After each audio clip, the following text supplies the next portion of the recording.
as I fall down. Bonjour, salut, willkommen, ça va, ça va, ça va. Welcome to Better Than Food Book Reviews. Good afternoon. I'm your host, Clifford Lee Sargent, and I have just gotten over one of the most excruciating experiences of my entire life. I was walking out on the street. I'm never going to take these things off again. There are multiple reasons to wear sunglasses. One of them, I just discovered, was protecting your eyes from random specks, random giant, respectfully giant specks of dust flying into your fucking eye.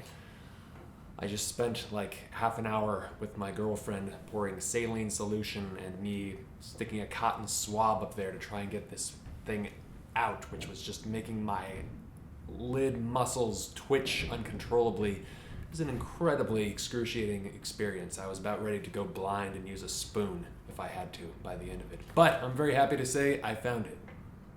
So now I'm here, still alive, and I can still see.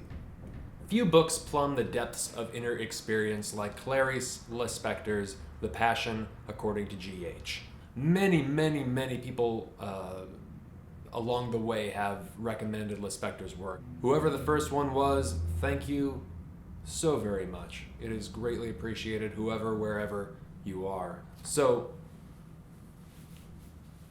we start off with the question,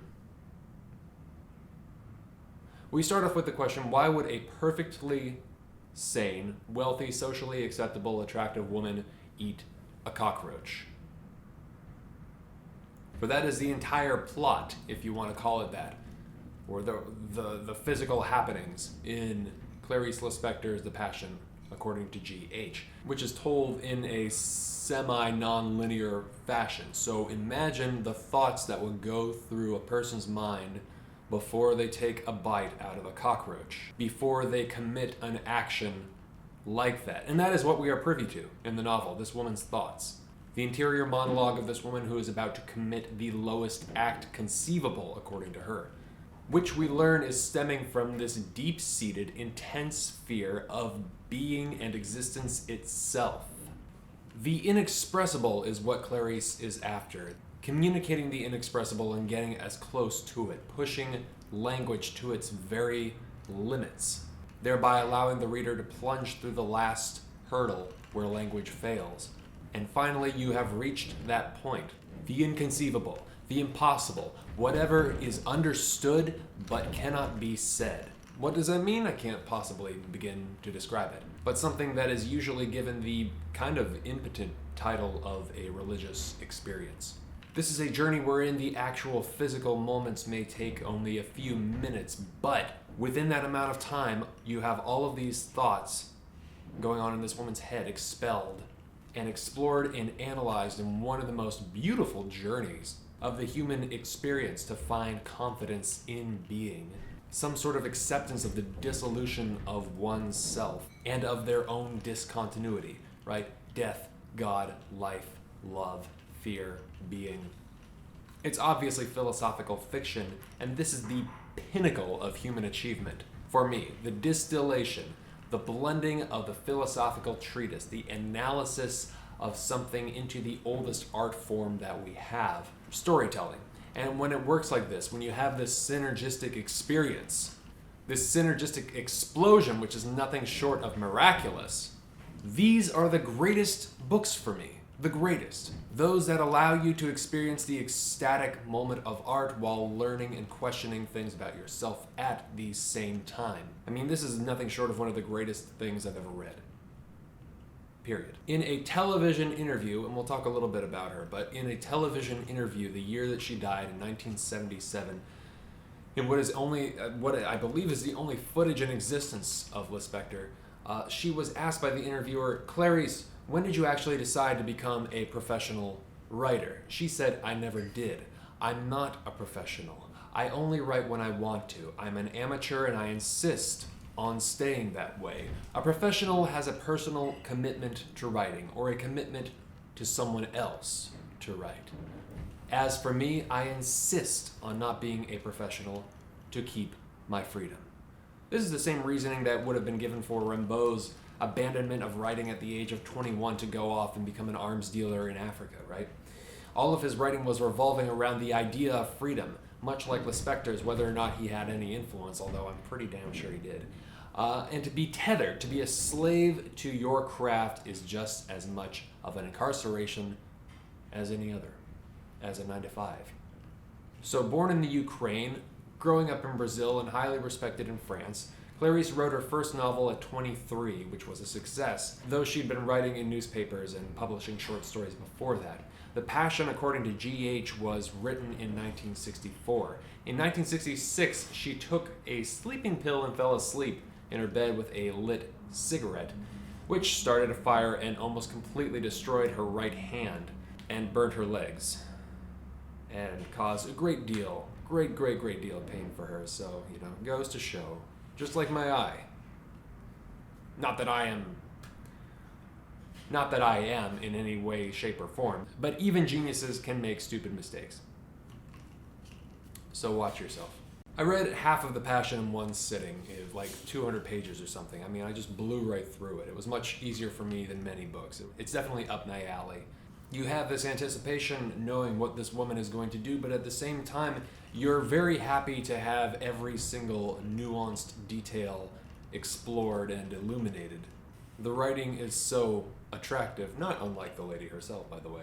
It's sophisticated and unusual and dangerous and very mysterious.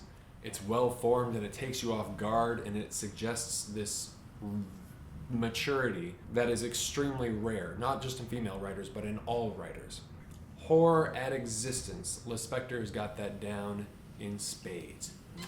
It feels as though you're about to watch someone commit suicide. And in a way, you are watching a part of someone commit suicide.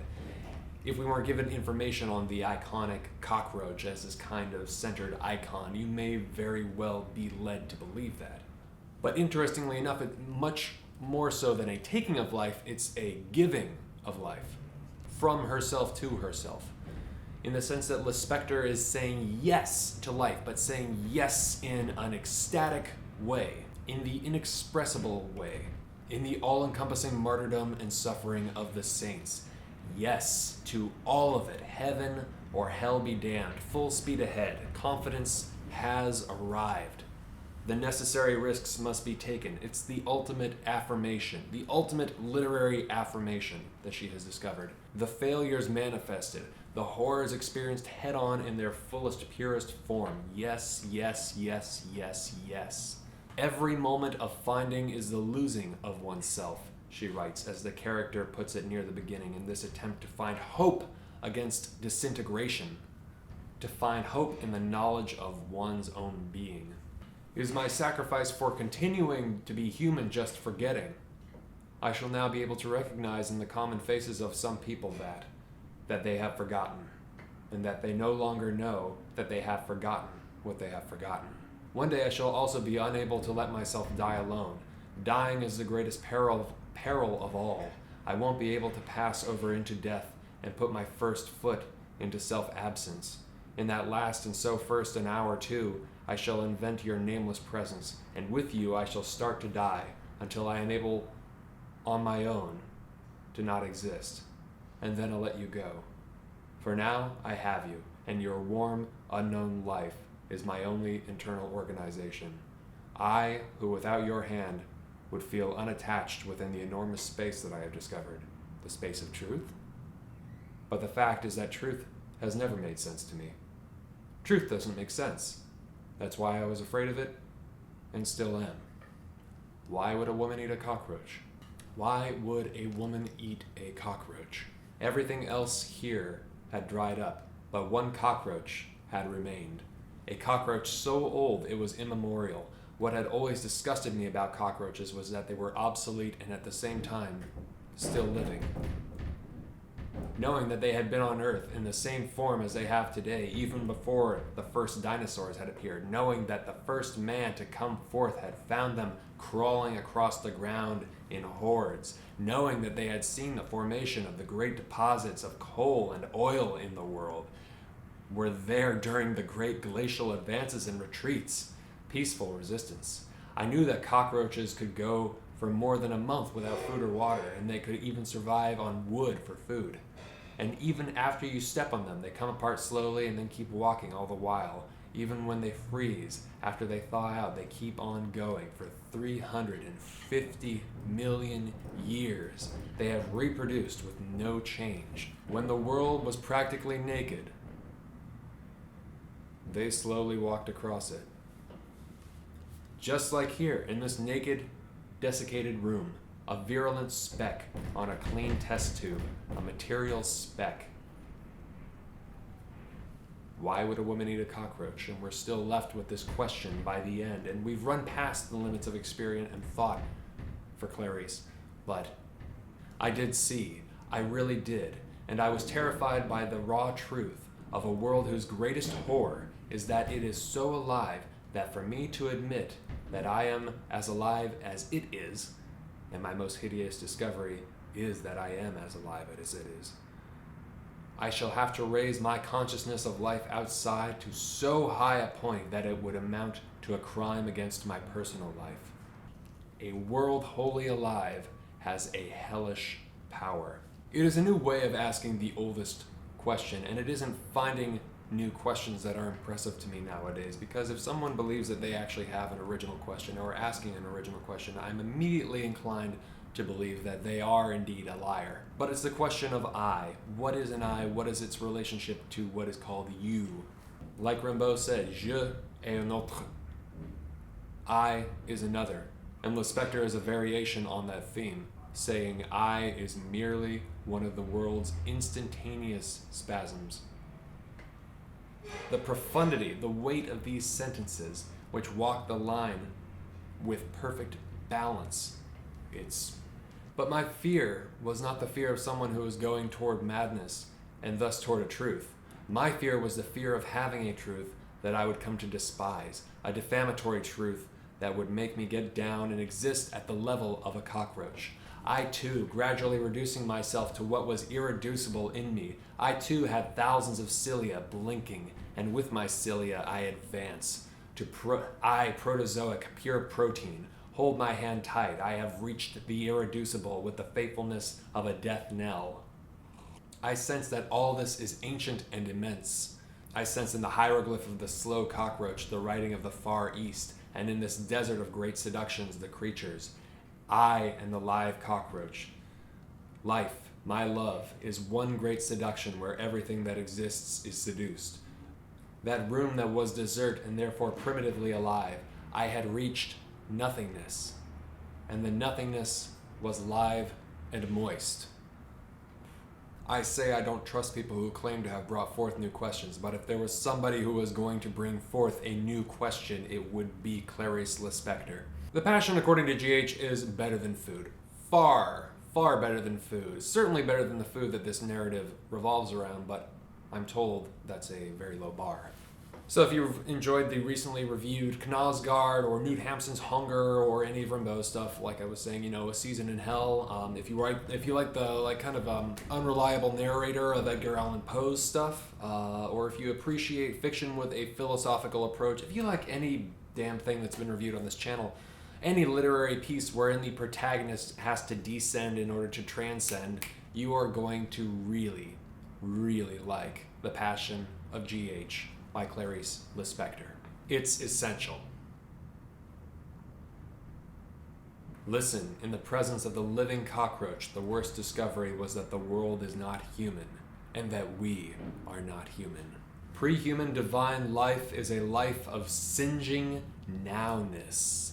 I'm going to tell you, the fact is that I was afraid of a certain blind and now fierce joy that began to take me over and to make me lose myself.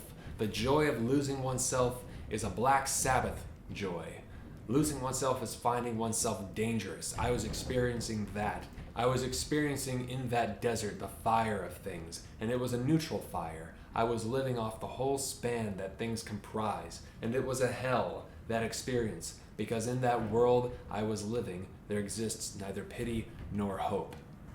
It is impossible to fully express the greatness of Lispector's art. There we go again, back to the inexpressible, which is very important. In fact, in this book, she gives a wonderful explanation of this very concept of inexpressibility in art and, its relation to good art. For when art is good, it is because it has touched inexpressiveness. The worst art is expressive art. The land that transgresses the piece of iron and the piece of glass and the smiles and the shouts. That place which is ungraspable intellectually, but understood and experienced to the fullest. And so now, silence. Thank you very much for watching, you guys. Hope you're all doing very well and you get a chance to read this incredible book. I loved it. Check out Twitter to see what I'll review next, and listen to some of the music I've been posting on there. It's great. Stop by in the comments, of course, to recommend anything. Pinchon, I know. I'll get to it. I really will. And if I don't like it, I'll actually say why. Which brings me to my next thing. Do you guys want negative reviews? Are you interested in having negative reviews? Would that actually be appealing to you? My inclination is not to review books that I don't like because it would waste your time, but it appears that there are a lot of books I'm not a fan of that people are reading quite a bit, so I may save you more time with that. But stop by in the comments and let me know if that's appealing, or just thumbs up the person who leaves the most concise, clever answer. The channel is expanding. It is officially expanding. I can't tell you where or when or how, but I assure you it is very exciting and you'll all be very pleased. I'm going to be traveling some more, so I'll get to reviewing books, but who knows where you will find me. Thank you very much for watching. Have a great day, and always remember, life is too short to read bullshit. Ciao.